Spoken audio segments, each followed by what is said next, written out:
I'm a little hoarse. They call me Shetland.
Padded room, y'all. My name is Darian. I am back for another week of horror nonsense coming right at your face holes.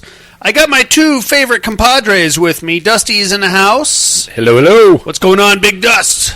Oh, same old. Same old, It's still dude. volleyball season, so that takes up, all my time. Dude, it is still every type of football season as well. So that is a full-time job, basically. We're going to have to figure out when the kids are done with all this mess, and if we're still doing this podcast, what are we going to talk about in our intros? I know. What'd you do today? Went to work. I got some nice... Picked up some dog shit. I got some dandelions coming in the front yard. They're going to look absolutely amazing. Boring as shit, Dusty. I know. That's what our lives are going to be like. One of my dads... Or let me rephrase that. You have two. Well, I have several. You're very progressive. I am. I've recently been adopted. It's a whole thing. One of the dads of the kids that I coach on one of my teams recently brought up an idea. I've been doing this for 4 years now, coaching flag football. I'm now slowly getting sucked into the world of Pop Warner, and I'm fighting tooth and nail not to. But what we should do is incorporate. And we should just make a Reno Athletics LLC. All this shit becomes a tax write-off, bro. Just fucking gas to and from the sports dome. There you go. All these equipment fees, referee fees. Yep. Dude. Charitable donations. Goes right in your pocket. Yeah, dude. Let's Wait, go. Is that or what do you call that? I don't know. I'm sure it's some kind of a bad thing. It's called a felony. Yeah. Is what it is. Don't need one of those. No, speaking of felonies, Miss Monica is here. I'm here. What's going on, Miss Monica? Not much. Just got back from San Diego. Oh, how is San Diego these days now that they don't have a professional sports team? Oh, it's beautiful no matter what. Yeah, I was stationed down there for a long time. Oh, why did you come to Reno? That's a long story.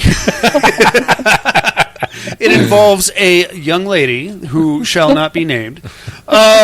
Is it still hot as shit down there all the time?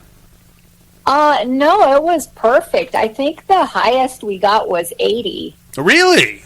Yeah. Okay. It was short weather at 6 o'clock in the morning, short weather at 6 o'clock at night. Okay, but Monica, you have to understand you're coming from Phoenix, Arizona. Yeah. You are basically cool down. Yeah, you're basically Freddy Krueger the second after the parents hit him with a fire extinguisher. You know what I'm saying? So you going to San Diego is this is nice. I might need a sweater. I'm not even blistering yet. Look at me. Oh. That is true. I refuse to wear a sweater or pants. Or panties, as I recall. That's right. Hey-o! Gotta let it breathe. Right on, dudes. Well, it's good to have you guys back. We got a regular horror show to get into here. We got listener mail, horror news, all the fun stuff. I say we kick it off with a little horror news, ladies and gentlemen. Yes. I almost just said gentlemen. I know you're referring to me as lady. Absolutely. If I'm gonna misgender you, I'm gonna misgender both of you at the same time. All right. Simultaneous.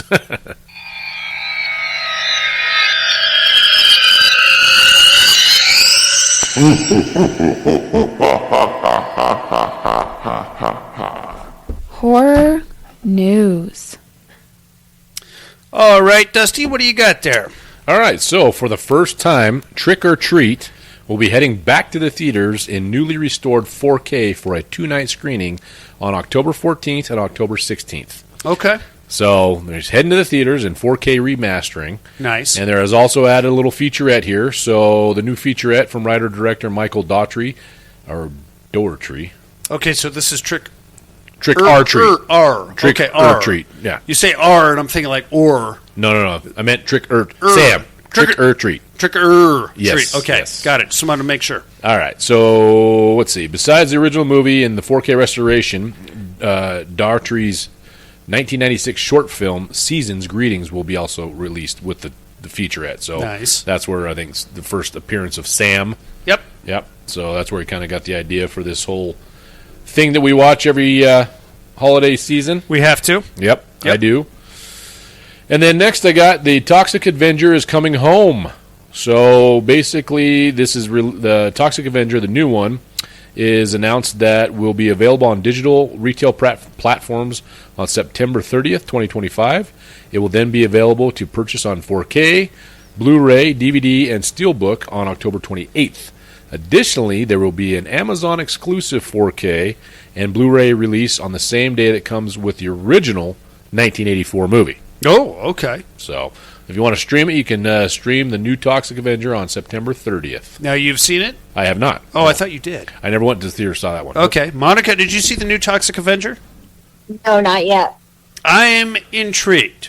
I've heard good things, actually. I'm pretty gay for Peter Dinklage.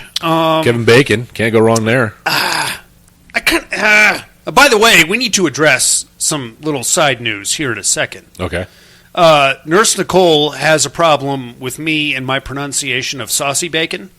Huh? Yeah, his daughter. Yeah. Yeah, saucy. Apparently, it's not saucy bacon. No, it's sauce, isn't it? It's. I don't know. She broke it. It's like sousy or Sousy? Oh, Susie. Huh. It's SOSIE. That's saucy bacon. SOSI. I'm terrible at spelling. Yeah, but I agree. It's saucy Saucy. bacon. All right, there's that. So, but I've heard a lot of good things about this new Toxic Avenger. Mm-hmm. Yeah, me too. Here's the thing. It's not... I think it is technically a trauma release, but if we're going to be true to the source material, we need a lot of boobs, which the original had. Yeah. We need a lot of completely, gratuitous violence. Which I've heard this has. Okay, mm-hmm. I'm into that. Yep. And then we need, an underlying kind of... messaging. I guess messaging about the hazards of toxic waste. Mm-hmm. Now, from what I understand, this new version is all about big pharma. Well, the new the man, right? The new man, right? Yeah, sure. Big pharma is the man now. Okay. Back in the 80s, it was the evil, toxic nuclear power plants and the governments with their nuclear powers and the stockpiling of weapons. Sure. And, Yeah. So now the man is the big pharma. Big pharma. Right? Okay. Yeah. So I can all right, see that. Well, as long as we have those three elements, then I'll be on board. Yeah. I guarantee it's going to be, the same thing, right? Big pharma's bad. Nuclear power plants are bad, So boobs. Messaging. Boobs. Well, explosions. Hopefully, you know how they do nowadays. It's very light on the gratuitous nudity. See, okay. Now, if you're going to go that route, then I'm already checked out. Yeah, no, I'm done. I'm done, man. That's what you need for a trauma release. You got to have boobs. I agree. Have you ever seen? Miss Monica and I are about to have a fist fight, but have you ever seen Poultrygeist? Yes. That's all it is. It's just boobs and explosions. Poultrygeist? Yeah. I'm gonna recant what I said because I rewatched it a few weeks ago. Okay. And I was sober watching it. Well, that was your first problem. I was like, what the fuck is this shit? Well, thank you very much, Monica. I was so annoyed by the singing and, It's a musical! You motherfuckers, what are you doing? Really, I like the special effects of the chicken and the poop, but I don't need the chicken and the poop. Yeah. That's going to be our new emo band, the Chicken and the Poo. Episode title: Chicken and the Poop. It's so organic. Totally. Zombie finger in the butt, chicken in the poop. Yeah. That's all you need. Stupid, man. All right. Well, anyway, I'm intrigued. I'm intrigued by the new Toxic Avenger. I'm definitely going to check it out when it becomes available. Yep, But me is too. this the one, because I was looking it up, is this the one that was actually shot in 2023?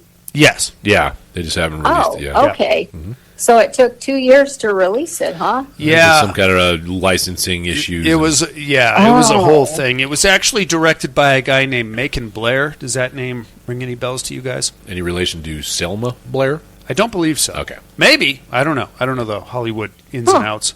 Macon Blair, you'll recognize from... Have you ever... The Green Room. Oh, yeah. Blue Ruin. Did you ever see that movie? Did not see that one. They were both directed by a guy named Jeremy Saulnier. I'm sure I'm mispronouncing. Saulnier? Yeah, something like that. Macon Blair played like the not Patrick Stewart of the Skinheads, but the guy that ran the bar. Right, so it's kind of like underling. Yes, yeah. And he was also in Blue Ruin. He was like the main guy. Dude, you should check out Blue Ruin. I will. That's a gnarly movie. Okay. Monica, you remember Blue Ruin? I'm not sure. Guy is homeless by choice, and his parents were killed, and then he finds out that the guy that killed his parents just got out of prison, so he rolls up and like... Oh, yes. I just saw the cover and yes, I do remember that one. That was Macon Blair. So I'm interested to see what he can do directorially. Oh, okay. Yeah, he's a good actor. He's done a lot of dipshit roles too, like in that what was it, Sin Breakers, Hell Breakers? Remember that one? It was like a bunch of Catholic priests, and they had to sin as much as they could to get as close to the devil as they could. It was like a dark comedy. You know what I'm talking about? It had your guy Clifton Collins Jr. in it. Oh, no, I don't remember. I never saw that. Yes, you did too. You turned me on to it. I will find the title of that movie and send you a link. All right. Dusty, you got anything else? That's it. Monica? Well, I don't have any news because I know you guys do, but I did see a new release that's coming. Okay. And I hope I didn't miss this and you guys already discussed this new remake of Anaconda coming out. We didn't discuss it, but I've heard, yes. Jack Black and, what's it, Paul Rudd? Paul Rudd. Yes, your brother. Yeah. Monica thinks I look like Paul Rudd. You know, now that you say that. A little overweight and bearded Paul Rudd. But yeah, it's supposed to be out in December. And it stars Jack Black and Paul Rudd. And it's got a pretty big cast in it. And it's labeled as a horror action comedy. So it's about these guys that decide that they are going through a midlife crisis and they want to shoot a movie of their favorite movie when they were kids. And they go to the jungle, and that's when the surprise happens. Of course. So there are actually images up right now of the new Anaconda remake. Yes. It looks, from what I saw, it appears to be straight comedy. Yeah, and I did not know that Jack Black actually replaced Nicolas. This was a Nicolas Cage movie, too. Oh, really? Yeah. He would not be the guy that I picked to replace Nicolas Cage. He could probably do the crazy, but he'd do the crazy in a silly way. Yeah, maybe a little too silly. Mm-hmm. Yeah, I will watch this one. I'll check it out. Give it a shot. Yeah. I feel like this would be a good one for me to watch with the kids. Whilst drinking a coldie. Of course. Of course. But yeah, that's my new release that's coming out. You should watch for it. Okay. Trailers are out too if you want to check it out. I have to check out the trailer. I haven't seen the trailer yet. I've just seen the images. Yeah, I saw the pic. I've just seen the picture of the two of them standing in the jungle looking with dumb looks on their face. Yes, of course. Ridiculous. Which is, I mean, that's kind of what you're expecting in a Jack Black, Paul Rudd movie. Yeah. Well, I'm just glad it's not Ben Stiller, or then I would have shot myself. Oh, come on, Monica.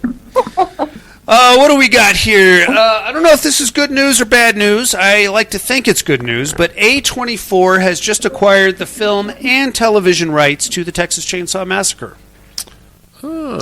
So we could be getting some Leatherface action very soon. But it would be A24. It would be A24, which means I feel like we're going to get some kind of weirdo kaleidoscope of chainsaws. Filming upside down. Yeah, in like... amongst crazy dancers. The beginning was the end, and the end was in the middle, and the middle was in the big... I don't even know, man. We're going to get A24, possibly. Uh-huh. Either way, it's new Texas Chainsaw action, that's so always a I'm plus. down with that. Yep. Very excited. Lynn Shay has been confirmed for an Insidious 6 set to release next summer. Insidious Cool. 6? Are we ready for another Insidious movie? Yeah. We're up to 6 already? I think so. That's what the article said. Oh, fuck. Maybe we're expecting another one between I don't now know. and next I summer. don't remember 5 of them. We had 3, which was the smoker. 4 was and then the keys, and then 5 was the one with the ghost song. Is that and with the now old 6. man with the oxygen? Well, that was the smoker. That was the Keys hands. Was it the Keys hands? The old man with the oxygen Was ghost was 3. That was number 3. right. Okay. Because that one had my favorite dude in it. Dylan McRooney? No, Dermot. Roomy McDermott. Rooney McDermott. Derlin McDowell. I don't know. Dermot Mulrooney, Monica. Yeah. Yeah. Right on. So that's something to look forward to.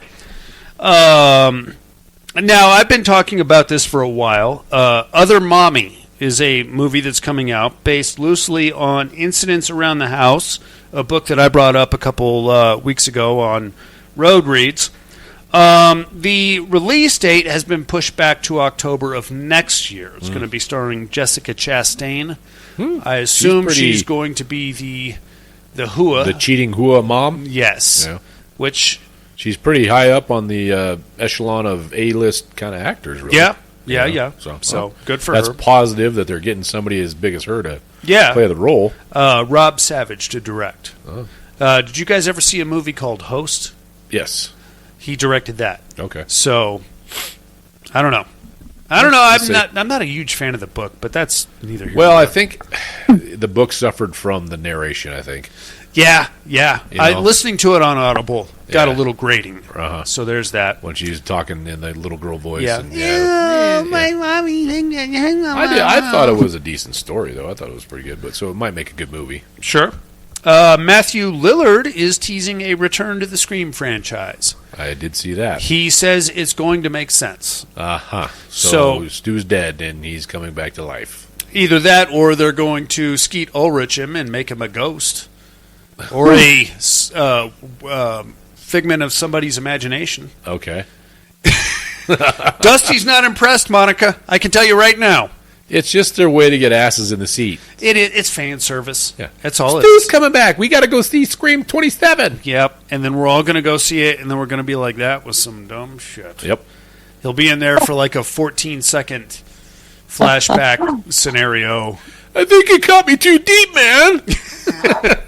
I'm getting all dizzy and woozy. Man. Oh man! They did the same shit in the last Scream movie with Hayden Panettiere, and I liked her. I thought she was great. But what did we get? A combined 4 minutes of her total. So Just to get asses in the seat. just to get asses in seats, and I fell for it like a stupid fuck.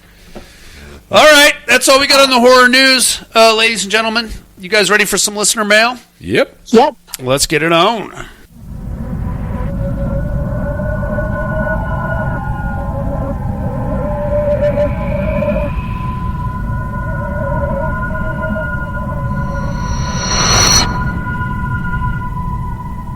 Listener mail.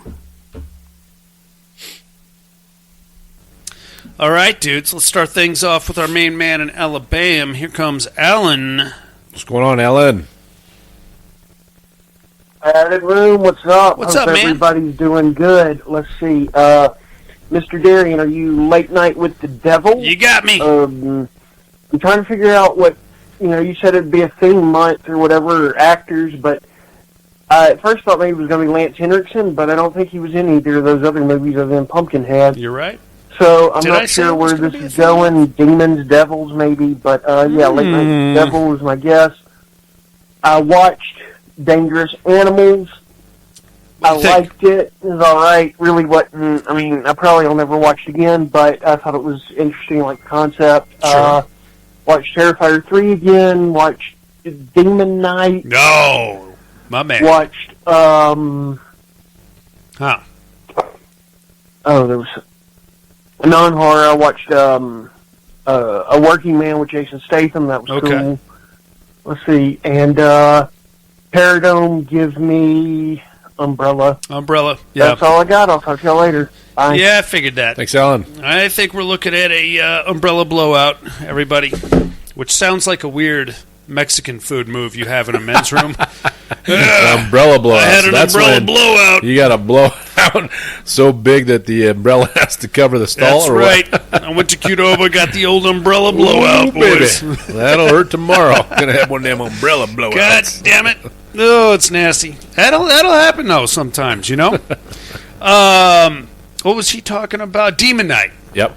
You know what, man? I actually went to a tattoo artist because I wanted to get the stars on my hands. He wouldn't tattoo the palm of my hands. Though. Really? Yeah, he said it's like the skin there is too tough or something. Huh. I was like 17. Yeah. Well, I think it was like 90. I I'm was sure in you the could Marine find Corps. somebody to do it now. I'm sure, but I don't know.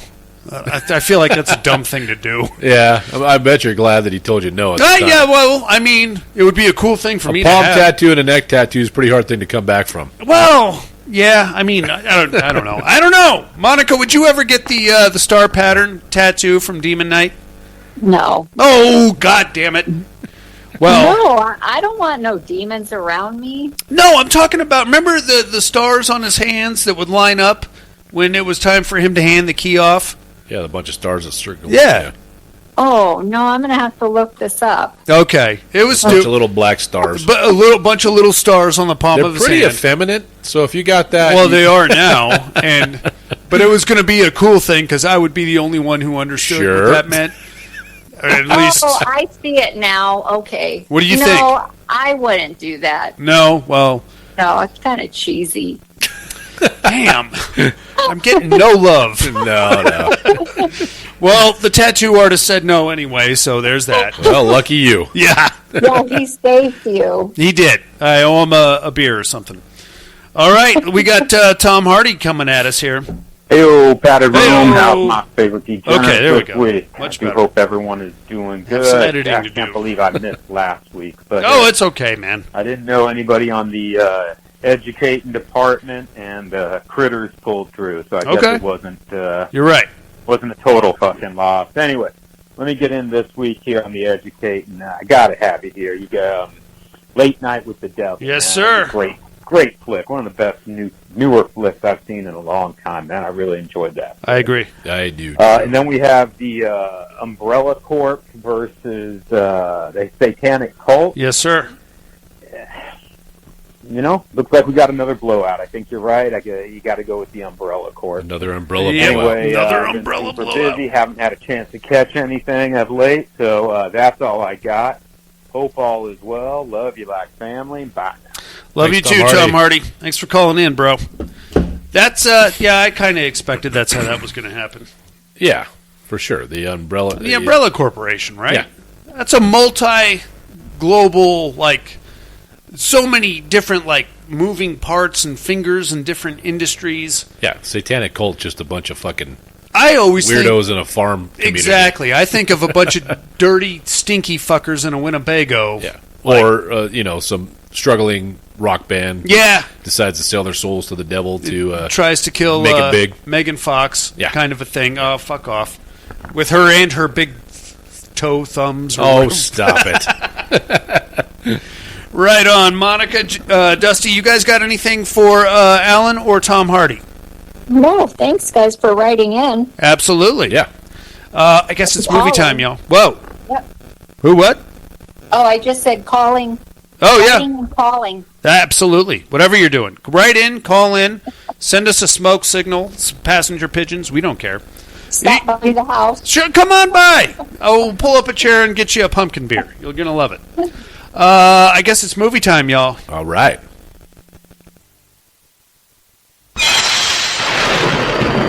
There's someone out there. No one knows his name. No one knows his face. Oh, no. But now, the most terrifying man in the city Officer! Officer! Oh, thank God it's you. carries a badge. The head was unstable and there was a deceleration injury. 13-year-old hanging. You really think a cop did this? Why not? You automatically assume that it was a police officer instead of some lunatic dressed up like a cop. Fight squad. He'll kill again. He enjoys killing. He strikes without cause, without mercy. You may be getting information from inside the department. That means he is one of us. You see a cop, you cross to the other side of the street. You're not gonna get me. Everybody who wants to shoot a cop nowadays got one hell of an excuse. Since when is my personal life any of your business? Since your wife was found there in the motel room. You gotta be wrong. You want to see the pretty picture?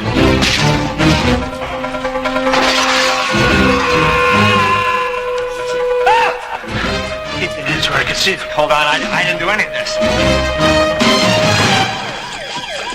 When a cop turns killer, you have the right to remain silent forever.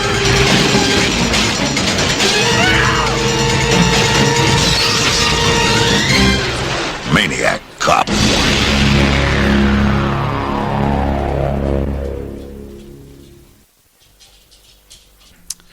Yes, indeed. It is Maniac Cop from 1988. That it is. Written by Larry Cohen, directed by Bill Lustig. This one is got Bruce Campbell, Tom Atkins, and Robert Zedar in it. Robert Zedar. Robert Zedar. The chin that could sink 1,000 ships. Yeah, buddy. I saw him on some stupid fucking movie, and they were doing it on riff tracks, and the guy said he looked like a catcher's mitt with eyeballs. Which is it's kind of fucked up, really. Yeah, but, if it's true. It is true. I don't know what's going on with that guy's face, man. I don't know. It's very... The jaw just had, so much extra meat on it. Uh-huh. You know what I'm saying? It's weird. We are in seedy, late 80s, New York City, ladies and gentlemen. This is a Bill Lustig movie, by the way, which means Bill Lustig was the same guy that directed Maniac, and a few other. All of his movies are set in dirty, disgusting flophouse New York. In the 80s, I was terrified of going to New York. I had to get myself there. No, I was. Where else am I going to find a prostitute? Looks like you would just step out of a cab and get shivved. Syphilis. Yeah, or shivved. Shivdalus? Some kind of an STD, man. It looks so gnarly, but that's where we're at. We're going to start off with a young lady leaving work. Are they done? I don't know what they're barking at. It doesn't fucking matter. They're going to Squirrel. Yeah, plastic bag. Leaving work, and she immediately gets accosted by a couple of toughs. Mm-hmm. And she does a pretty good job of fighting off the toughs. She goes running off. So if I was a young lady in 80s New York, I would just keep a brick in my purse and just swing that fucking thing like some kind of medieval battle weapon. That's what she used to get away from her purse. But yeah, she goes hauling ass. Maybe she got a pretty heavy change pouch in there or something. Yeah. She goes hauling ass. They chase her. She does a little cat and mouse thing through playground, I think. And then she spots a policeman, so she goes running up to him, and she's like, "Oh, these two Puerto Rican guys are trying to kill me." And the Puerto Ricans are just hanging back watching. They're like, "Oh, shit, she found a cop. We better get the fuck out of here." But then the cop just grabs her, lifts her 12 feet in the air and snaps her neck, and then throws her. And that's our opening right there. And the toughs look at each other like, "What the fuck?" I'm not dealing with that guy. No. We're just trying to rob the bitch. Shit. Yeah. Next morning, we cut to the body being found there in the playground, and this is where one of our main characters is going to show up, a Detective McCrae, played by Tom Atkins. Yep. playing the same cop that he plays in just about every other movie. He did tend to get typecast after did. a few movies. And this is literally like the same character, like the exact same character he played in Night of the Creeps. Yep. Both of them die.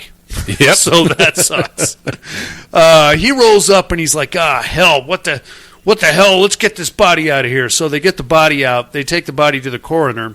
The coroner comes out and he's like, oh, man, we got hematomas and we got a broken larynx and we got, hey, good news. They found 2 Puerto Rican kids, and they actually roll the Puerto Ricans up to the crime scene and like throw them up against a fence. Yeah.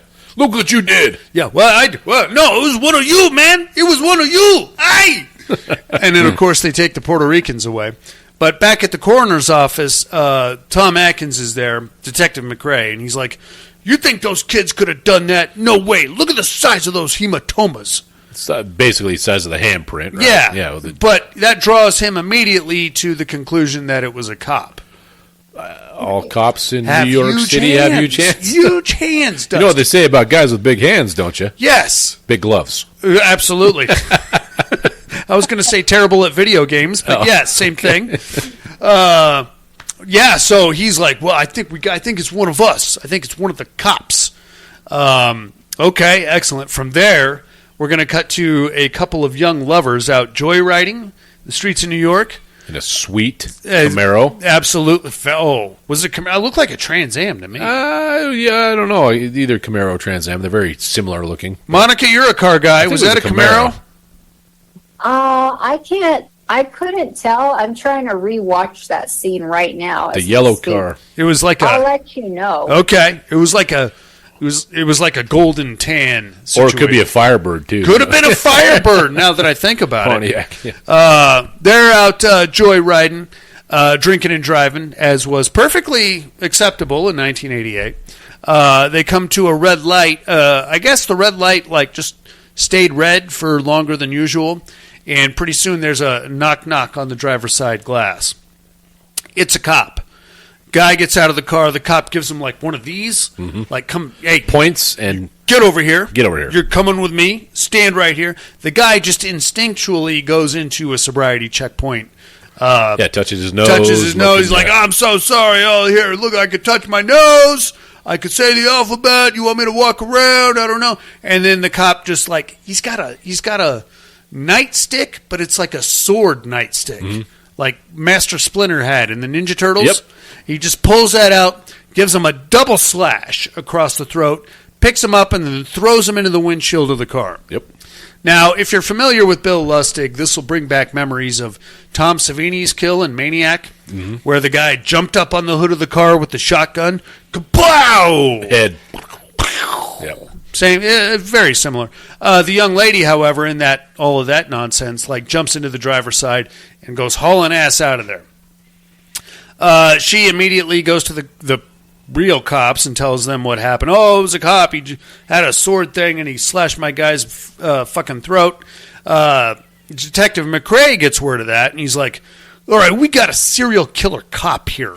I got to get this story out immediately.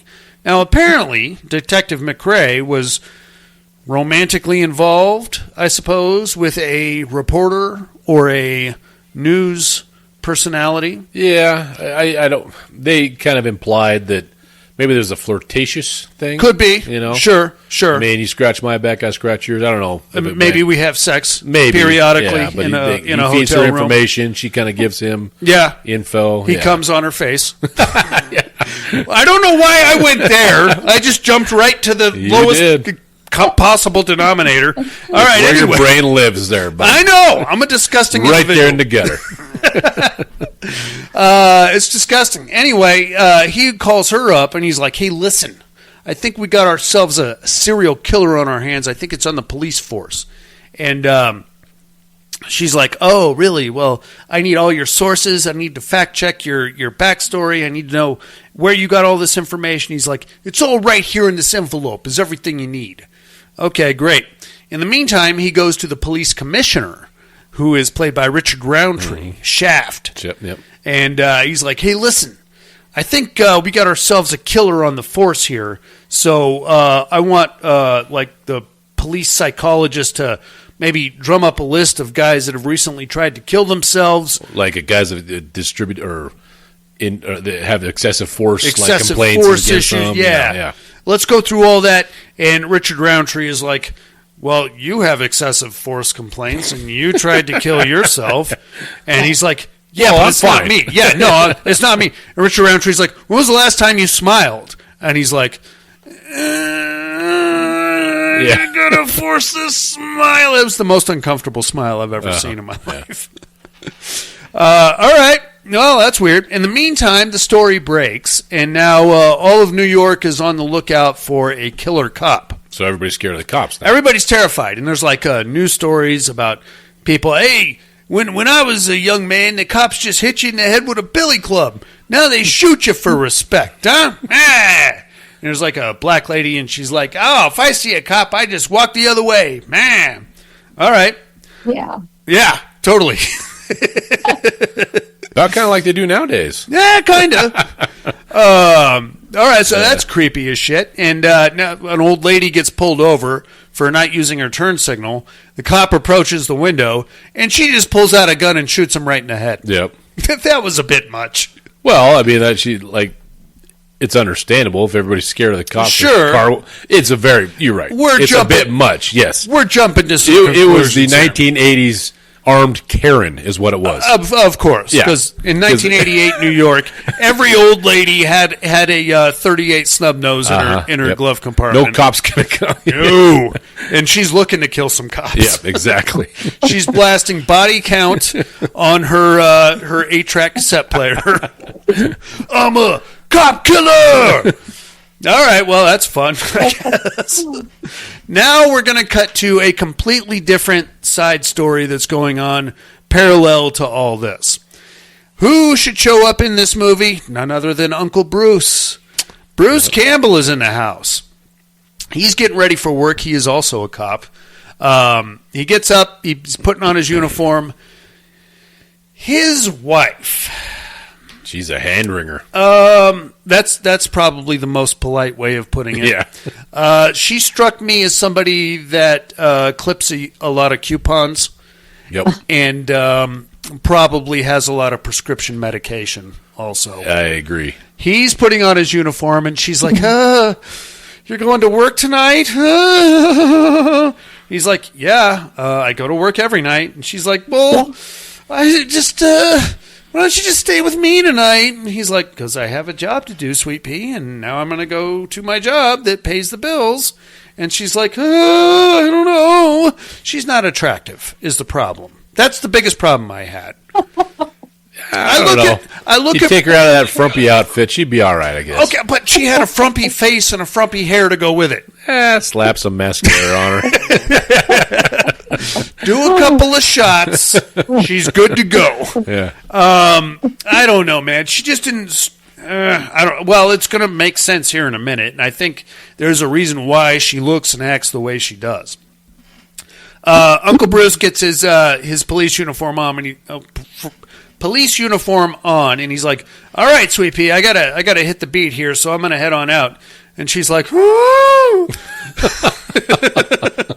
He leaves, and immediately after, her phone rings, and it's somebody on the phone like, he's the killer cop, right?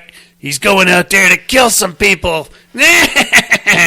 And she's like, stop calling me! She hangs up the phone, immediately jumps into a trench coat, puts a gun in her pocket, because, of course, I feel like 1980s New York was just the Wild West. Well, yeah, that's what he said before he left. He's all, don't be ridiculous. You got a gun in the room, and you know how to use it. Don't be a damn nag. I'm out of here. Maybe shouldn't have reminded her. Yeah. She's clearly a little unstable. Maybe let's just dial back on the gun talk. But yeah, she locks and loads, throws on the big trench coat with the shoulder pads, and out she goes, and she's following him on his beat.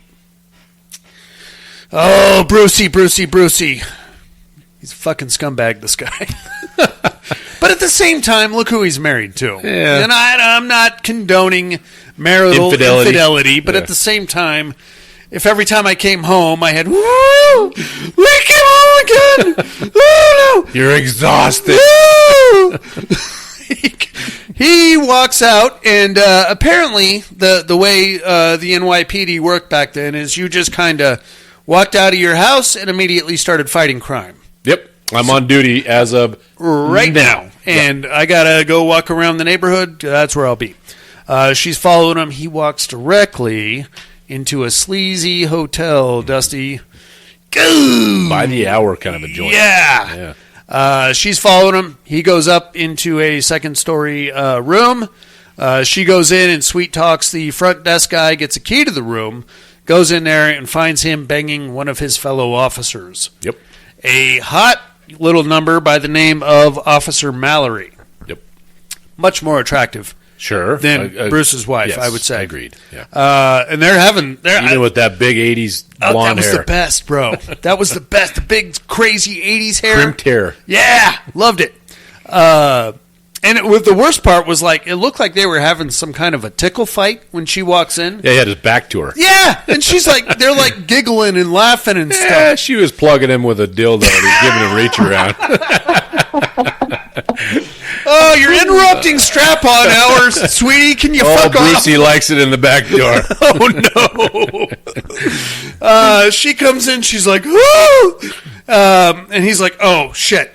Look, sweetie, I was going to tell you. I just didn't know. He gets up. He tries to, like, smooth it out a little bit. She pulls the gun, and he's like, okay, let's just put that down. Everybody chill out, Eventually, she puts the gun back in her pocket and walks off. Okay, great. Bruce and his fellow officer are like, oh, God, well, that's kind of fucked up. Now we're going to follow the wife. She walks out of the hotel around the corner and immediately gets pulled into a white van, and that's all we're going to see of her for a few minutes. Mm-hmm. Now we're going to cut to the next day. Bruce is doing his squad lineup thing, whatever that is, and in comes Captain Ripley. This guy is the quintessential police captain hard-ass. Or Army general hard-ass. Sure, could be, yeah. You can tell he's a hard-ass because he doesn't take his sunglasses off. off. His aviators inside. Inside. And he's got like that gravelly, hey, what are you doing? I smoked 27 pounds. I am on a strict diet of decomposed granite. You understand that? Give me 20. I'm just looking to kill some minorities. He rolls up to the squad briefing, and he's like, hey, you, get over here. Yeah, you, Jack. Jack's like, oh, hey, Ripley, how are you? And he's like, hey, it's Captain Ripley to you. What's going on with your wife there? And he's like, oh, God damn it. Yeah, well, she stumbled onto me having sex, me getting butt plugged by somebody. And, oh, God, did she call the station and complain about it? God damn it. And he's like, no, your wife is dead. We found her in a hotel room. And he's like, oh, shit, I didn't know anything about that. Fucking, what? All right. I better read you your rights there, champ. So Bruce is now under arrest. That sucks. We know he didn't kill his wife. He was just getting diddled by Officer Mallory. So that's kind of unruly. The good news, though, is that Detective McRae knows that he's not the guy. But we're going to cut the next morning to the big police interrogation with McRae and Ripley really laying it to Officer Jack there. They're like, hey, you killed your wife, did you? What happened? Did she catch you and you didn't know what to do? And he's like, no, I didn't kill my wife, but he doesn't want to give up the young lady he was having the affair with. Ruined her career. Yeah, he's like, oh, yeah, I got an alibi, but hey, don't worry about it. Don't catch a guy in a week, we'll bring her into it. And then eventually his attorney or the public defender comes in and he's like, hey, you guys get out of here. You're invoking his rights. Anyway, gnarly. Now things are kind of heating up. So, and this part is kind of stupid because if you follow this train of scenes, I think it's supposed to take place in one night, but it goes on like forever. From So the part when he's in jail, they break the whole So- thing. The rest of the movie's in one night. No. But like, there's the next hour of the movie. I think is supposed to take place in one night. So hang out with me. So we start off with Ripley and McRae having drinks at a bar, and McRae is like, "Hey, I don't think that's Tom Atkins." He's like, "I don't think that's our guy. I think he's covering for somebody, and he's not going to give him up." And Ripley's like, "No, he's a crazy guy.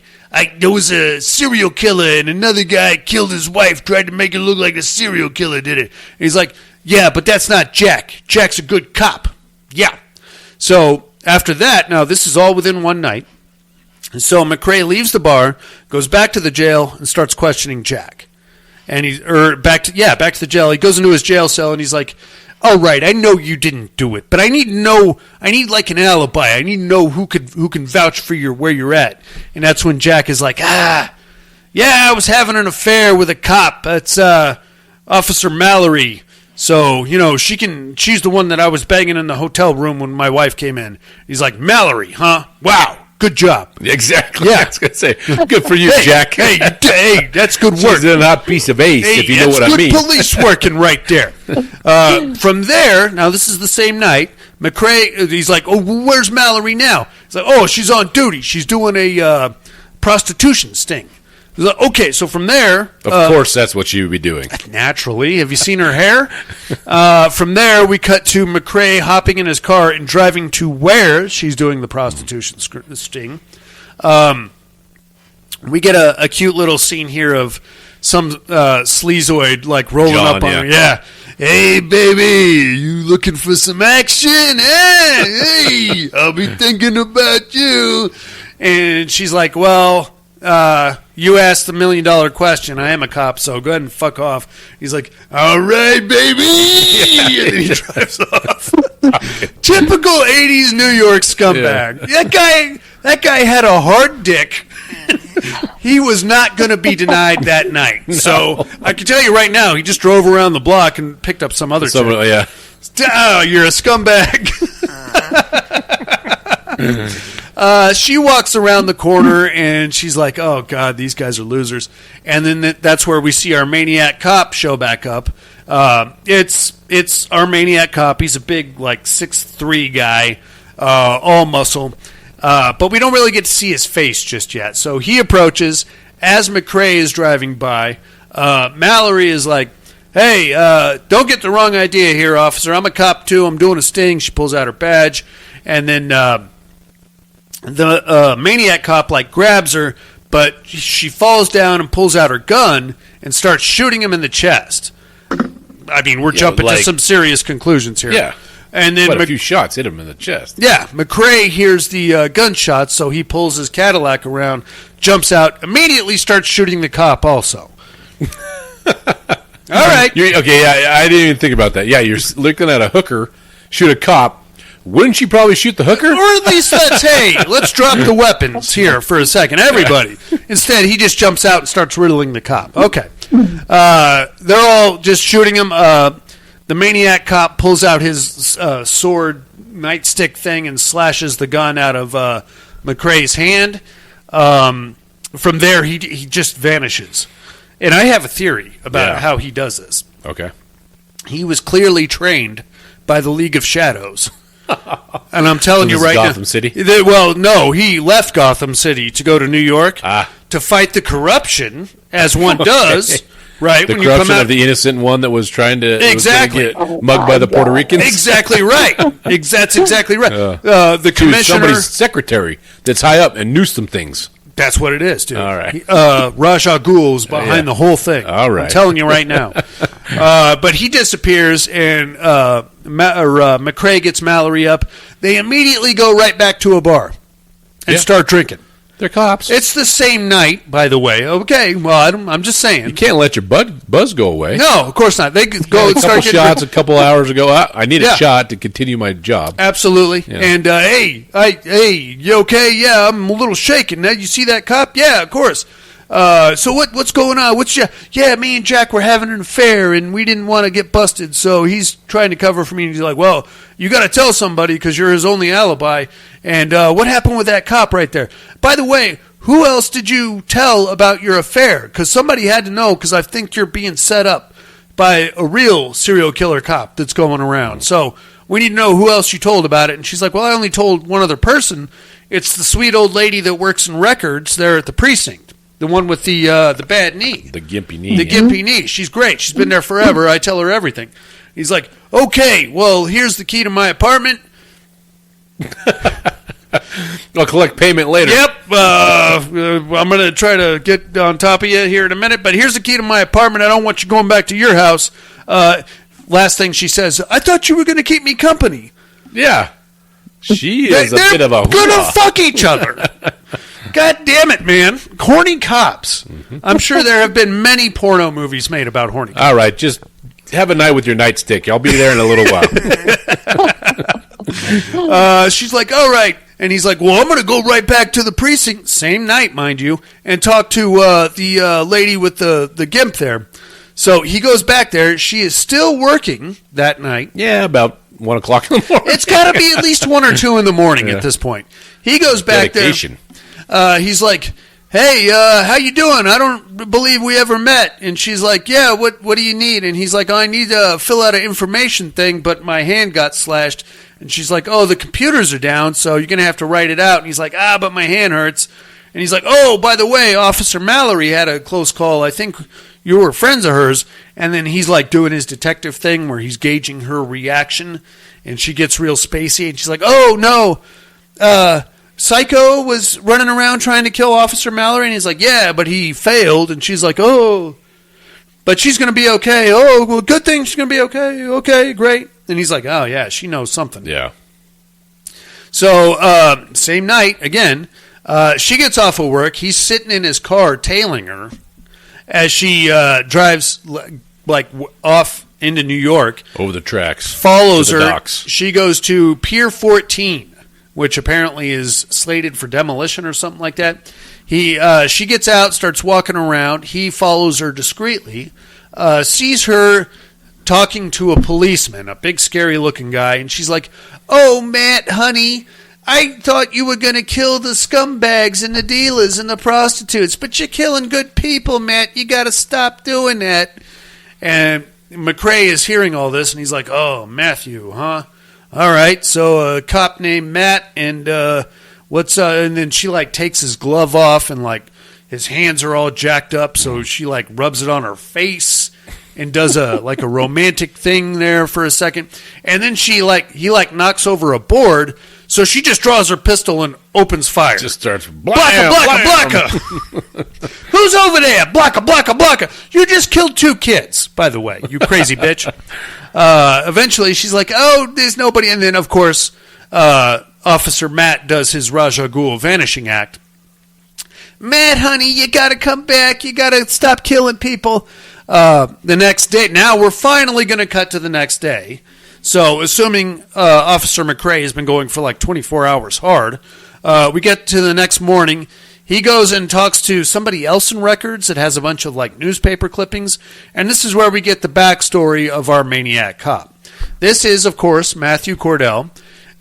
He was a super cop, and he was busting all the bad guys, and he killed a rapist, and he brought down some mafia kingpins, and everybody loved him, but he did it his way, and I'm just kind of paraphrasing this, and that eventually got him in a lot of trouble, and then he got railroaded directly to Sing Sing prison. A little quick on the trigger. Yes, yeah. And not afraid to kill some perps. Yeah. Uh-huh. Good for him. While all that's going on, we're going to cut back to the real Matthew Cordell, who is asleep apparently in the back of a truck in this wrecked out Pier 14 situation. And we get a actual flashback of him getting sentenced and then railroaded to Sing Sing. Sing Sing, by the way, the most lily white prison you've ever seen in your life. I know. I noticed that when he's walking down I the was hall. like, look at all these white dudes. not a single Mexican or Puerto Rican, not even a black guy to be seen in here. It must have been the prison for computer crimes and stuff like that. I mean, it could be. These are very aggressive, identity fraudsters. Some pretty good mullets going on there. Oh, the hair in this prison. Monica, were you jealous of these dudes' hair? No. I was. I wish I could grow something out like that. Forget it. Anyway, he gets railroaded into prison, and then he's like walking down as they're doing the perp walk. Everybody's flicking lit cigarettes at him and laughing at him. Eventually, they jump him in the shower. He's naked. He kicks the shit out of like 3 of them, and then a couple of guys jump him, stab him from behind, and cut his face up. And then that's the end of our flashback, pretty much. Now we're going to cut back to Detective McRae. He's got this all figured out. He's like, okay, it's Officer Matthew Cordell. He's the Maniac Cop. He's back for revenge. He's going to kill the police commissioner, maybe even the mayor, and the captain. We got to stop him. So he rounds up Mallory, and they go and talk to Jack in prison. And he's like, hey, you guys, Officer Mallory here is going to continue the interrogation in private.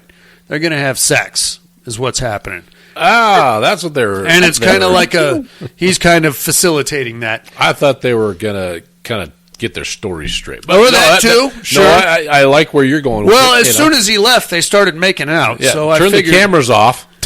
I don't think they even had cameras back then. Yeah. You just kick the shit out of people in there. Yeah. Or you can finger bang the interrogator. Right. Apparently. Gotcha. So that's great. In the meantime, McRae is like, I'm going to go talk to that cripple lady and get her to spill the beans. He goes up there. He's looking for her. Unfortunately, Cordell is now there at the precinct. He hangs one of the guards, stabs the shit out of another, gets up there, kicks the living fuck out of Detective McRae, like just grabs him and starts ping-ponging him between... Through the file cabinet. Yeah! Just beating the living crap out of him. And then eventually throws him out of the window, and he lands on a car. In the meantime, in all of this commotion, Jack manages to escape. He takes the gun off one of the dead cops. Well, the door... She kept trying to get out, right? Yeah. And then finally the door just creaks open. And then all the cops are fucking dead. Yeah. So Maniac Cop killed his girlfriend too. Yes. Remember that? He tried to, snapped her neck, which is gnarly. I don't think that was necessary. In the meantime, he manages to get out. Mallory is already in the car downstairs waiting.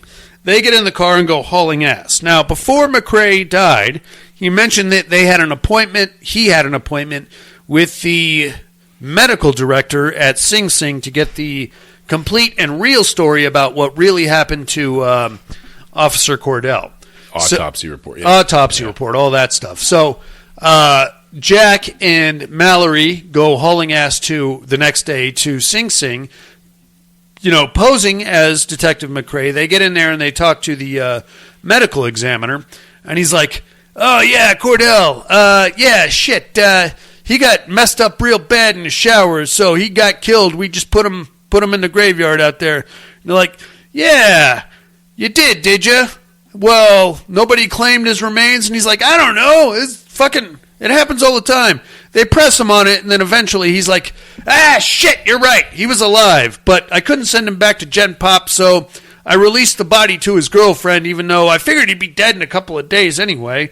And this is where we get the big reveal that, yes, he was still alive when the body was released. Mm-hmm. So he's now out basically roaming New York, killing people however he feels like it. So this brings up a question. So we're kind of led to believe that he's somewhat of a undead killer, as far as they shot him a number of times, and then she said, I had to have shot him one time or twice in the face, yes. Right? Yeah. So bulletproof vest, or is he actually like Jason Voorhees style now, like walking? Well, I mean, I know when we get in Maniac Cop 2, things go, supernatural. But at this point, are we supposed to believe that he was dead and kind of resurrected, or? I don't think so. I think we just have so we can write some of the body shots off to body armor. Sure. But what if she she, specifically He's said, so big. yeah, he's so big, but I mean, body armor, sure, but she says she hit him in the face twice.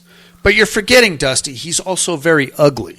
Okay. Okay, so or do they just deflect off of that massive fucking chin? That's what it is, and all that scar tissue. You know, it's He's like trap jaw. Yeah, cling, cling, cling, cling.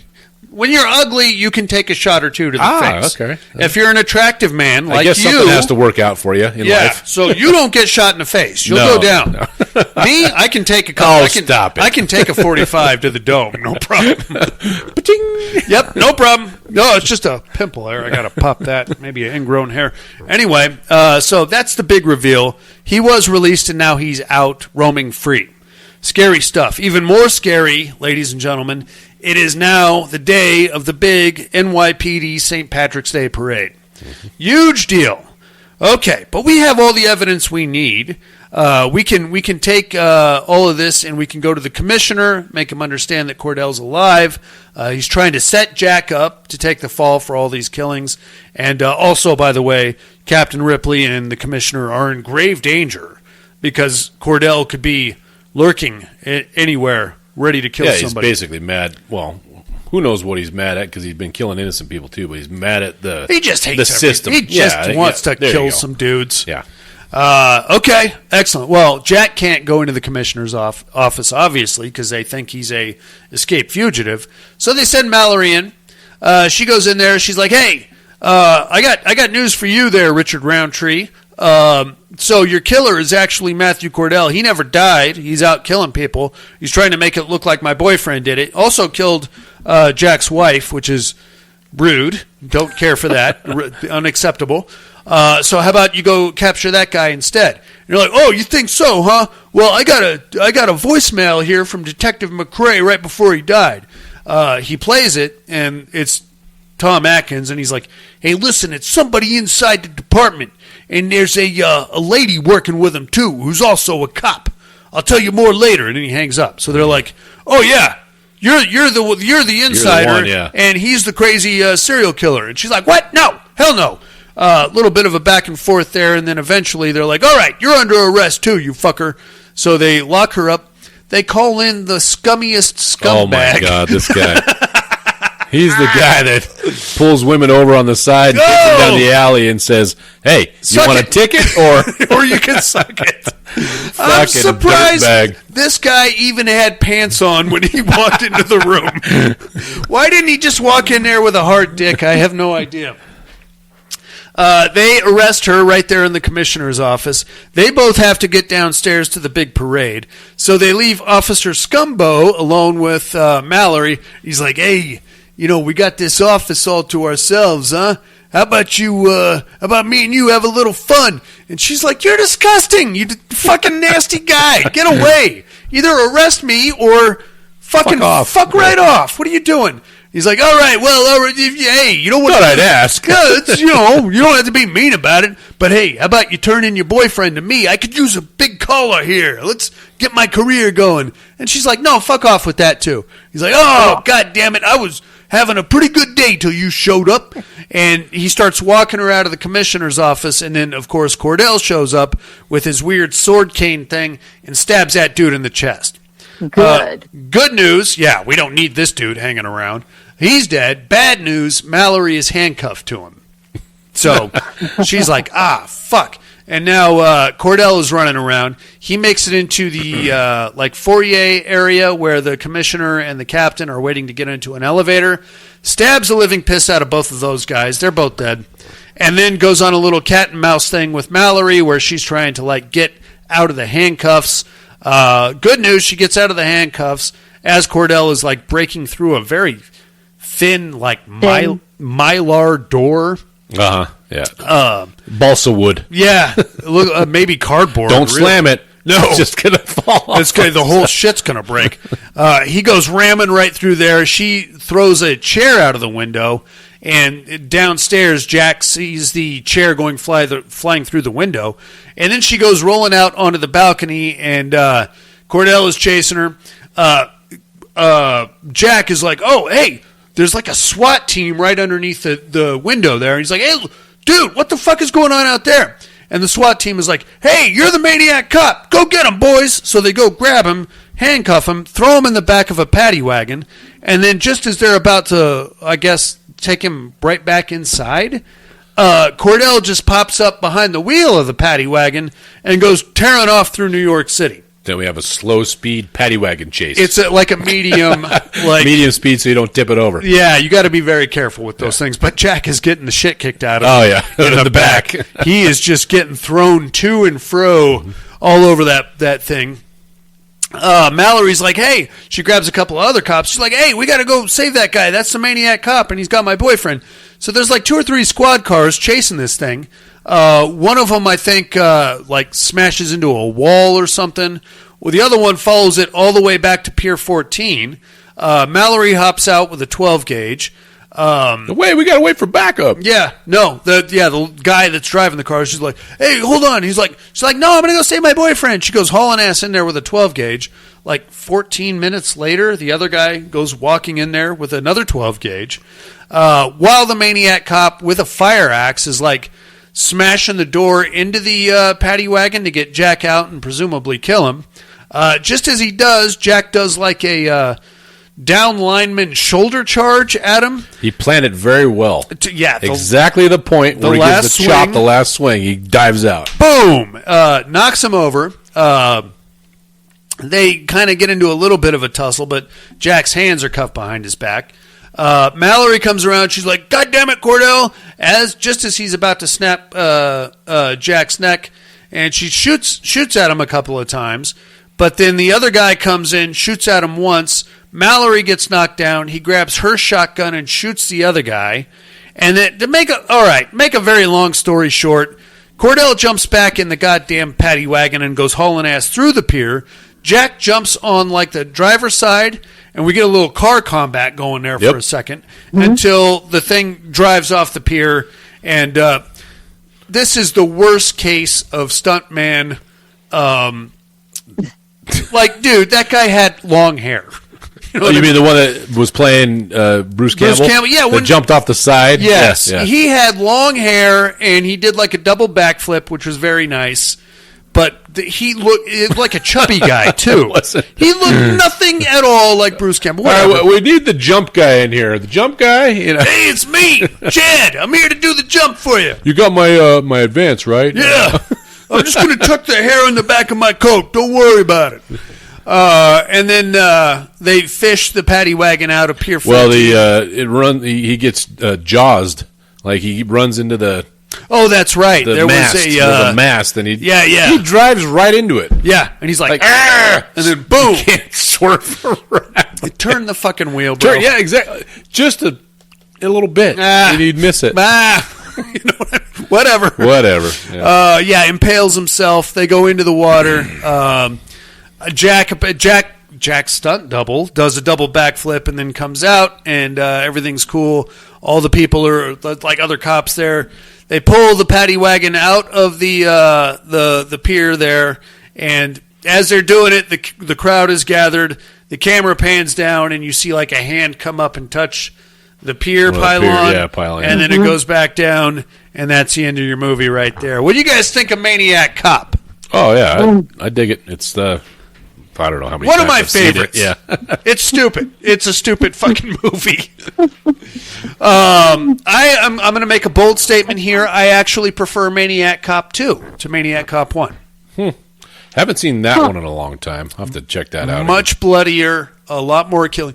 That's the one where Cordell teams up with a local serial killer, and they become like the dynamic duo of Scumbag New York. Huh. Yeah. Oh, God. They spend a lot of time in titty bars. There's a lot of boobs in that one. It has Robert Davi and Claudia Christian, I think, was the police psychologist. She was hot for about 3 years in the early 90s. If I showed you a picture of her, you'd recognize her. And then we had Maniac Cop 3, which was a weird kind of Bride of Maniac Cop thing, where there was like a crazy female cop, and he was trying to get her to like join the voodoo process to make her undead. Huh. That was the one where he was driving the car while he was on fire, which was something to see, dude. All right, I say check it out. It's streaming presently on Prime. Monica, what did you think of Maniac Cop? Honestly, I couldn't wait for it to be over. What? How dare you?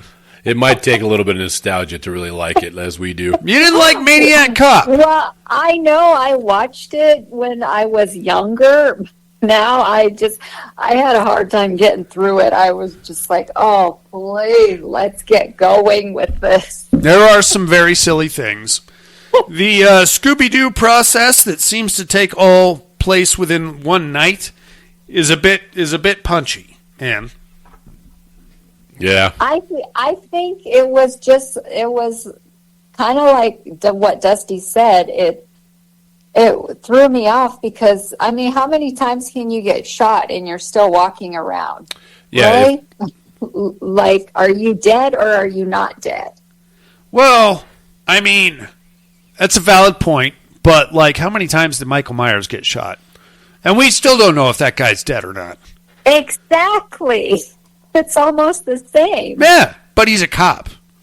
And later on, yeah. he goes on to use firearms and explosions. Yeah, I just think with Halloween, though, is you didn't question it. You That's liked valid. it so much, you didn't even ask questions. Yeah, that's a valid point. But Maniac Cop, I had questions. Okay, that's fair. Dusty, what did you think, man? Oh, I mean, it's fine. I mean, it's not favorite, but I mean, I've seen it multiple times. Sure. It's nostalgic, I should say. I'm a sucker for any horror movie that takes place in seedy 1980s New York. Remember Cobra? Yeah.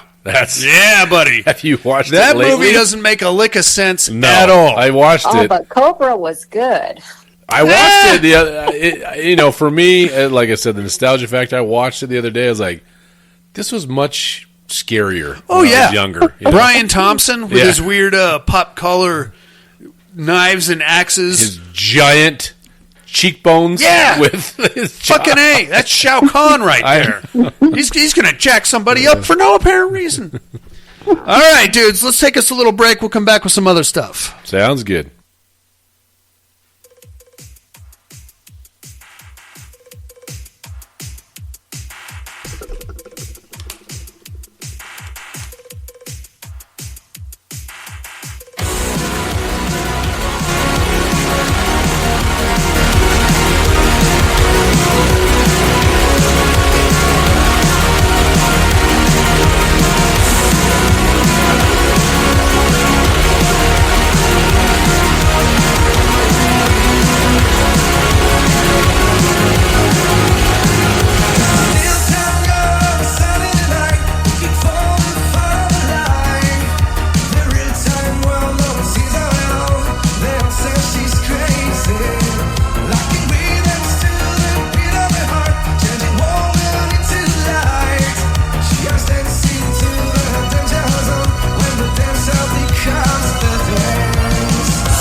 Hey inmates, if you like what you hear, head over to the Padded Room Facebook group and support us through the Patreon link with a small monthly donation.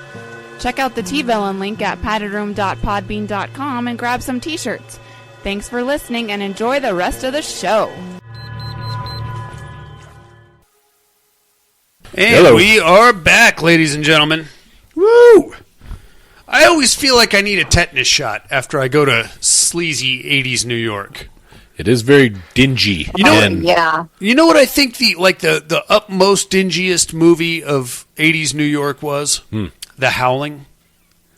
That was a good one. Only about, I don't know, the first 10 minutes took place in sleazy New York, but you went straight to the porno theater. Straight to the Jack Shack. Straight to the glory hole situation, where you had a disgusting pervo werewolf behind D. Williams.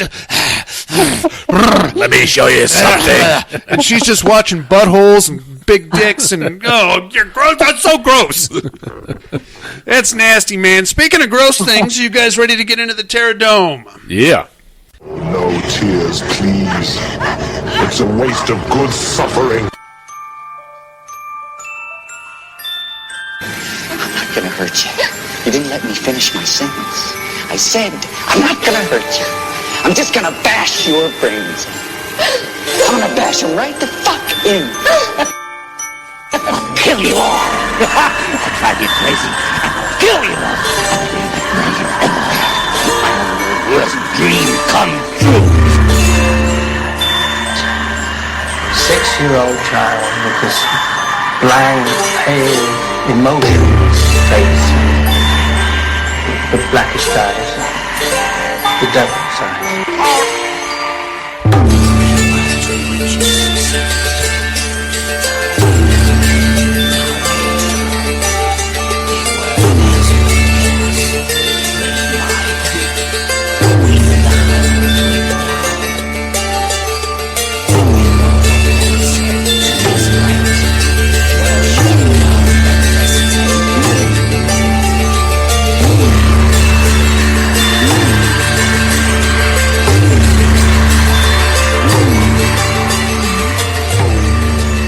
Welcome to the Terror Dome.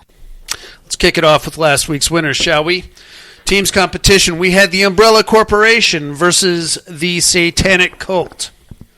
Human Resources was made aware of the nefarious actions of certain Umbrella employees. While upward mobility was generally looked favorably upon, certain affiliations were not. Religious idolatry and propaganda were not allowed on Umbrella property and were grounds for termination. And experimentation. With a vote of 7-0, the Umbrella Corporation wins over the Satanic Cult. So you're telling me the Satanic Cult got called into the Human Resources lady? Yes. And there was a write-up and a suspension. I love it. Yeah. That was the best you've ever written right there. I'm saying this in my Human Resources voice. I am sorry. Okay. This is unacceptable. This is not part of our mission here. And you know what? We're just going to have to let you go. Have you read the employee handbook? Because it specifically states no satanic cults. So now we're going to have to let you go, which means you're now property of the corporation. We will be taking you down to the biochemical labs. Be sure to leave your badge and your iPad behind when you exit the door, please. We're going to direct deposit your last check. All right, let's take a look at this week's matchup. If you like that one, you're going to love this one. Oh, boy. Oh, boy. We're in the Asylum Conference Round 6. Inmates, as usual, bear with me. I'm not much of a writer.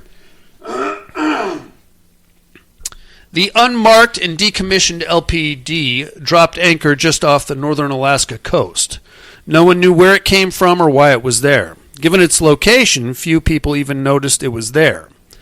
The long night was almost upon the sleepy town of Barrow. Preparations were being made, and some people were leaving altogether. 30 Days of Night had its way of taxing people in more ways than one. Then the strangers came. Vampires. Feral and ravenous. Took to those left behind in Barrow with reckless abandon. The streets ran red as men, women, and children were slaughtered wholesale. Deep in the waters beneath the LPD, something else stirred.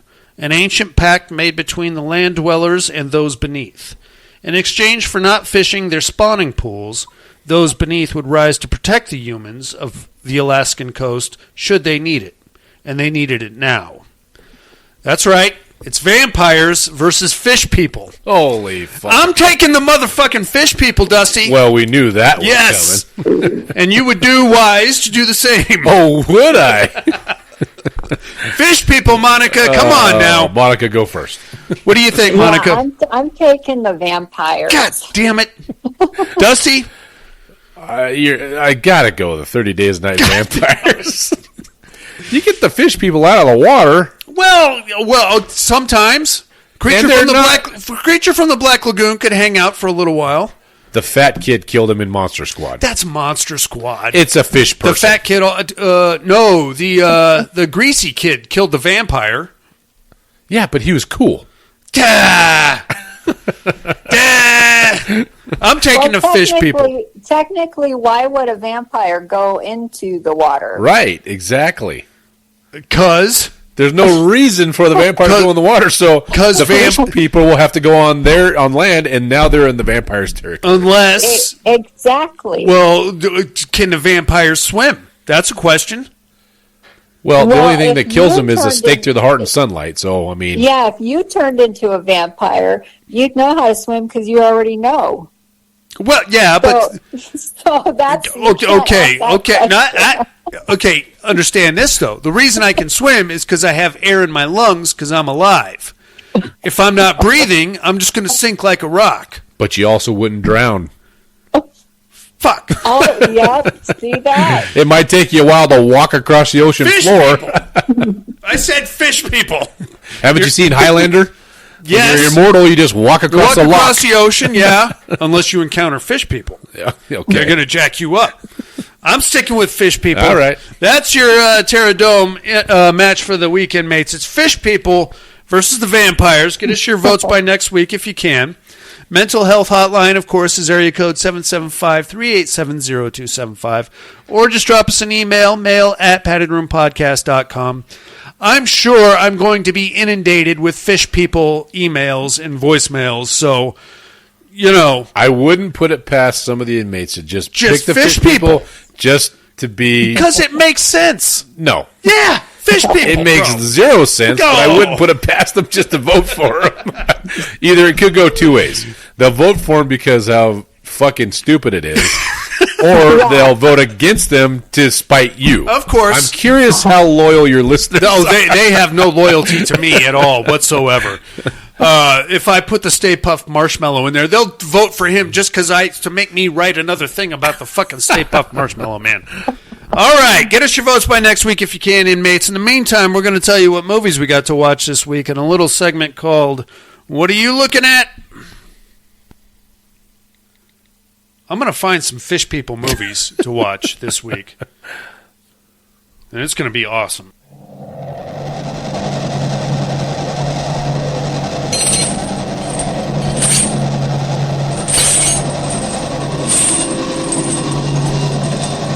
What are you looking at?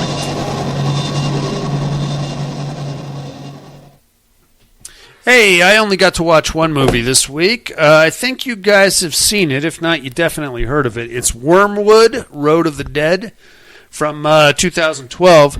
Australian apocalyptic zombie movie. You guys remember this one? Yep. What was it called? Wormwood, Road of the Dead. Oh, yeah. That was a good movie. I like it a lot. I made my kids watch it. My son got a big kick out of all the cock and ball humor because there's a lot of that. It's fun. It's a fun movie. It's very silly, like the whole hooking the zombie up to the car battery because they breathe gasoline somehow, and you can run your car on a zombie. I think it's just because it's the undeadness, right? They're like energy, right? Yeah, they like breathe that methane or whatever it is, and you can run your car off it. Yeah. But at night, they stop breathing that shit, and then you're fucked. Yeah. So... All right. It is silly. But it's an original take on the zombie genre. Yeah, and I forgot how hot that chick is that can control the zombies. Mm-hmm. It's like the main guy's sister. She's a banger, man. Yep. And she wears like a low-cut thing the whole movie. There is a sequel to this. I've never seen the sequel. Have you guys? This came out, I think, a year or two ago. Did you see it, Monica? I think I did. Do you remember if it was good or not? I can't remember. Yeah. So it must not have been very good. Apparently not. Didn't make an impression. Dang it. Well, that's a bummer. That's all I'm looking at this week. Dusty, what do you got? Anything? Oh, it was a busy week. So all I got in was I got caught up on Alien Earth. So, okay. 2 episodes I was behind after, Monica talked about it last week. And it's very awesome. Awesome. So, yeah. I agree, Monica. It's great. Oh, which one? The Alien Earth. The last. I was behind 2 episodes. Yes. Oh, okay. Yes. Now I'm all caught up. Everybody's caught up now? It is awesome. Nice. Did you watch this last Friday? Yes. Yep. Oh, they're so cute when they're little. I know. One. That is so cool. So that's another thing about this TV show. It's really exploring, life cycles of the xenomorphs. Sure. And, I don't want to give too much away. I mean, people might be watching it, but you haven't watched it. I have not. And you probably won't watch it for fucking 5 years. 3 years at least, yeah. But yeah, it shows them major alien movies will show them as a chest burster. Right. And then boom, you see like their skin laying on the ground and they're full xenomorph, right? Yeah. This one's cool. It shows them as like adolescent xenomorphs. Oh. Okay. And like little, size of a dog xenomorph, I don't know if I want to fall in love. You know what I mean? It sounds very cute. So it's like their back spikes aren't like developed yet, so they're little nubbies. Okay. So, no, that's good. I like it. Yeah. If you could put one on a leash. Oh, fuck Take it for a walk. Well, it's funny you say that because I think that's where we're going, Monica.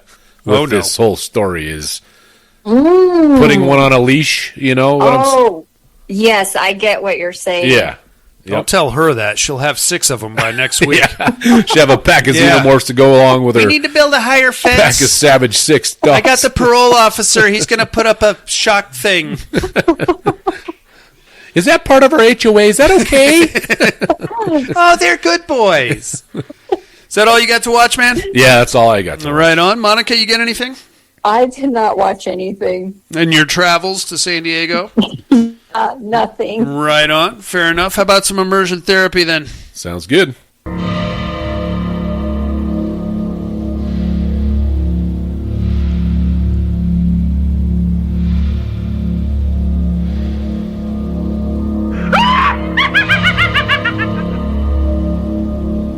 Immersion therapy.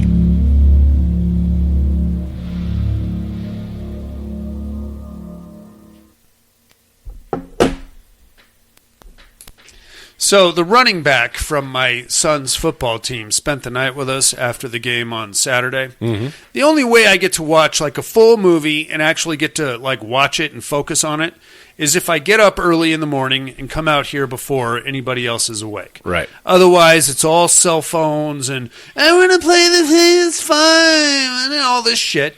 So I get out here Sunday morning, first thing, like, I don't know, 6:30, and I fire up Dangerous Animals. Less than 12 minutes later, out comes the running back, and he's sitting on the couch next to me. During the sex scene. Watching, yeah, of course, watching Dangerous Animals. I'm like, shit. Joe, can you just fucking... You want breakfast? Can I make you some breakfast or something? He's like, no. I'm watching this good movie. What is this? What's going to happen? I'm like, well, it's a horror movie, so you might get scared, little fella. He's like, no, I'm good. Everything's cool. Especially if I get to keep seeing stuff like that. Exactly. Holy cow, that chick was hot. Oh, yes. Woo, daddy. Excellent. Did we all get to watch Dangerous Animals? Yep. What'd you guys think? I dug it. Yeah, Monica? I thought it was a good spin on it. Yeah, I liked it a lot. Yeah, the guy, Jai Courtney. Yeah. The killer. Yeah, he is. I got to tell you, I was kind of rooting for him a little bit. He just seemed like a fun dude, you know, up until the point where, he lowers them into the shark. Yes, he's a little weird. Apparently, VHS is alive and well in Australia because he had to go to the threw it thrift overboard. store. He had to go to the thrift store to find one. So that's why he was so pissed off about her throwing it overboard because it's not alive and well. Well, you can't find that shit in any of our thrift stores. Yeah, fuck. I don't think. You probably have to find it. You probably pay twice as much for it now because it's vintage. Oh yeah, you got to get it on eBay or some shit.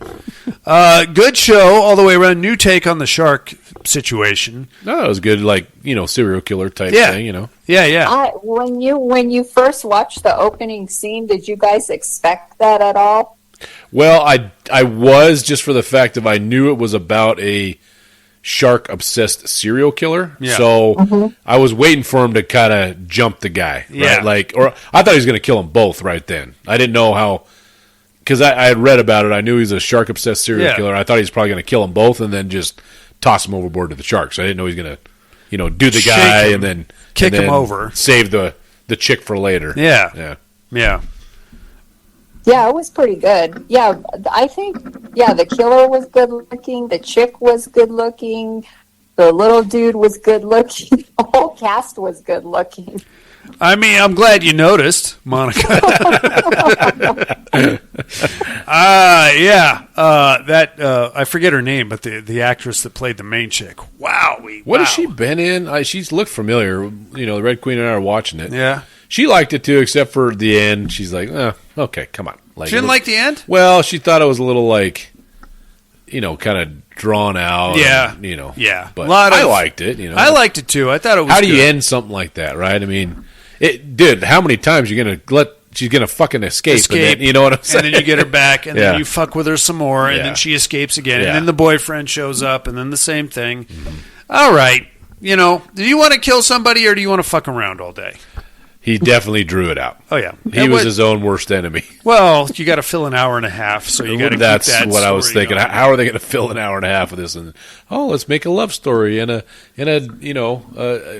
chick with baggage story. Yeah, this dashing young man who's not giving up on her. Yeah, exactly. He's in love. Must have been the best piece of ass he's ever got in his life. I mean, she was pretty fucking hot, bro. I agree, but look at the kid. I mean, I'm a dude, and the kid was good looking. But he's he probably pulls a lot of ass. Dude, he's in Australia. It's hot and cold over there. Okay. Guys like him, forget it. Forget it. Monica, what do you got for us this week, my love? We're going to do The Beast Within from 1982. Oh, yeah. Well, you saw a bunch of very good-looking people in sexual situations. Now get ready for some uglies? Okay. The exact opposite, my friend. Some ugly people. We're going to Fugly Town. Okay, so if you got a hard one and you want to get rid of it, watch The Beast Within. Yes. Gotcha. Okay. Yes. If you're trying to conceal something, The Beast Within. Check that out, inmates. It is streaming on Tubi. We will do the same and compare notes next week. But now it's time for a round of Who's Your Daddy?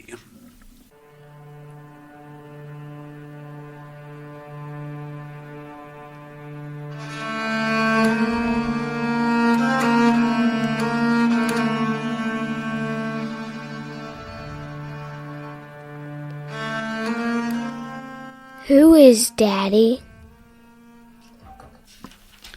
First, my clues from last week. I am a bit of a late-night celebrity, and my wife died recently, which stifled my career, but I came back hard and hot and firing on all cylinders, and my numbers were going through the roof, and all kinds of shit is working out, and everything is kicking on all cylinders. Everybody kind of feels sorry for me for a little bit, so I'm getting a little extra cred there. And now it is time for my big Halloween special, and the truth will finally be revealed as to what happened to my wife and a bunch of other really nasty shit, and some things are going to go south fast. I'm, of course, Late Night with the Devil, ladies and gentlemen. We've all seen this one? Excellent movie. Yes. Great show, right? Yep. I love that we stayed in that late night format and didn't budge from it the whole time. The show must go on. Oh, yeah. Good stuff. And that David Dalmatian. He's making himself a bit of a horror. He is a horror dude. Yep. Recently, I completely forgot, but I saw one of the first movies he was ever in. Did you guys ever see The Domestics? Yeah. Mm-hmm. He was the weirdo film guy. That's right. That popped out with the big thug. Uh-huh. Yeah, that's right. Bit of a weirdo. Did you ever see The Domestics, Monica? I got it. Oh, this is the same guy that was just in Dexter, too? I'm sure he was, yeah. He was in... exactly, Monica. Yeah. You're right. Yep, oh, yep. wow. Last Voyage of the Demeter. He's on the show. What is that show called? It's on Shudder. It's It's a show regarding horror's best or best in horror. It's a. Oh yeah. I know what you're talking about. He's one of the talking head type of dudes. Yeah, they exactly. interview him. Yeah. He's in all of those In Search of Darkness docs also. Mm-hmm. Good show. Who might I be this week, you ask? Well, I am a high school senior, and I am hot to trot. You could call me a bit of a, not really a slut, but just a bitch. I would say I am a high school bitch, and I'm one of the most popular kids, and all the dudes want to bang me, and for good reason, too. I look pretty good with my shirt off. But my friends around me are all dying. And these aren't just random friends. These are friends from my early childhood that shared a traumatic experience with me, and now they're dying mysteriously. Might all culminate in a high school event, social occasion that I cannot mention without saying the name of this movie. But we are going to get to the bottom of this, and we're going to find out that, yes, I am in fact a bitch and had more to do with this traumatic event than I was letting on. Who might I be, you asking, mates? Tune in next week, and I will drop some knowledge on you. Before we go, we have a couple of quick shout-outs to give. Number one, our main man, Steve, in NorCal, who upped his Patreon contribution considerably. So, Steve, you're a sweetheart. Get me your address, and I will send you some padded room swag. Also, thanks, Steve. Yeah, dude. Steve also contributed to my son's Pop Warner thing, because he's a fucking sweetheart, this guy. Yeah. I love me some Stevesy. Did we thank Matt in Tennessee last week? We did not. And Matt in Tennessee, who's been a long-time listener, he comments on our YouTube feed, but he usually is, I don't know, he's too scared to actually call or write in. So, don't be scared. Matt, come on, Matt. Get in here. We need to hear the Tennessee accent. We miss it. Yeah, Matt, we need to hear from you. Yeah, we want to know, what movies you watched, and we're going to dispense some unwanted relationship advice, I guess. I don't know. I don't know what we're going to do with you, Matt, but you need to get in here and let us know what's up. Other than that, I think that's about it for the week. You guys got anything else? Nope. Thanks, everybody, for listening. Thanks to new listeners and old listeners and everybody that keeps listening. Thanks, everybody. Monica, yeah, of course. Join us next week for Halloween 3, Season of the Witch, polishing off Tom Atkins month here in the padded room. For all of you wondering what we're doing next month, it's October. I think we're just going to swim through another season of October Bloodlust. We always do well with that, and it eats up a lot of airtime, too. So we'll just do that next month. In the meantime, like, comment, subscribe wherever you found this show. That helps our visibility quite a bit. We do have a Patreon campaign running, as Steve was nice enough just to hook us up. Find that link over at paddedroompodcast.com, along with any other links you need. T-Villain, previous shows. We're coming up on 700. That's crazy. Dudes, do you believe that shit? We're coming up on episode 700 here in the padded room. And all that other shit right there, just go to paddedroompodcast.com. You'll find it all there. Other than that, for Buddy in absentia, he is alive, by the way. I hear from Buddy on a regular basis. He texts me every Monday and tells me he's not going to make it. I know, buddy. You don't have to keep telling me. Why don't you text me when you do want to come? That's what I told him. Let me know when you want to come in, and then we'll make arrangements. And then every Monday, hey, bro, guy got fired. I got to work all night again. Oh, I know. He found time to send me a meme or a video of a guy jumping rope. He sent me that one, too. It's very sweet. Yeah. Buddy is alive. Thanks, buddy. He is alive and well, I promise. The parole officer, who is also doing well, I hope, Monica? Yeah, the parole officer is alive and kicking and sunburnt. Okay, good. I want to make sure he doesn't actually work with Buddy and they're both sequestered in a broom closet somewhere. Oh, no. Okay, good. Wait a minute. How did he get sunburnt if he's been living in Phoenix for 2 years?